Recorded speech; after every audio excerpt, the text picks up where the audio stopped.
So what's the Grape Explorer talking about today? One of my favorite things, champagne. And champagne is a wonderful area of the wine business. It can be very complex for the consumers. We all know the famous names, Veuve Clicquot and Moet Chandon and Dom Perignon, and all these names are what we call marquee champagne producers. But there is another layer of champagne that's produced that's very fascinating, and that's called grower champagne. And we have one right here. So this is Alexander Penet's Penet Chardonnet, and his family has been producing champagnes for over 400 years. And they are located, and we look on our map right here, they are located in Reims, which is all the way to the top here. And Reims, they're about 15 minutes just south of the city of Reims. And this area has what we call Grand Cru champagnes. They are in a little village called Verzy.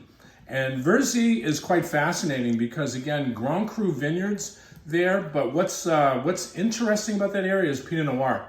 So this champagne here is 75% Pinot Noir, 25% Chardonnay. I know it does not look like a Pinot Noir. We call this Blanc de Noir. So basically, these are champagnes that are reflective of the soil. So the soil here is called calcaire. So when you smell these wines, you do get all those beautiful scents of champagne. But the reason why we drink champagne out of these glasses is because we consider these wines almost like Burgundy.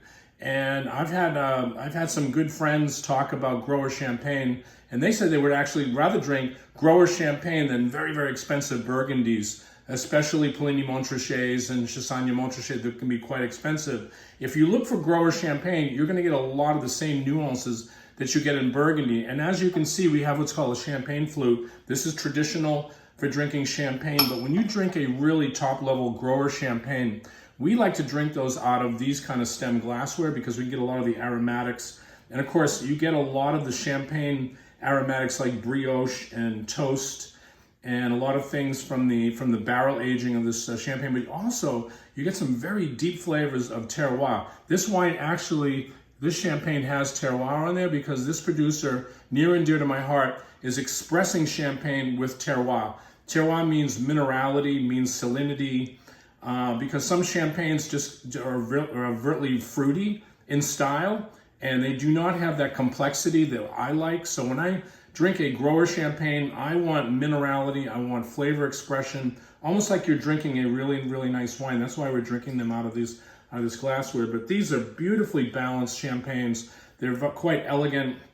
And I would say these are the kind of champagnes that actually go with food too. So you can actually have this with a nice piece of fish like a grilled salmon.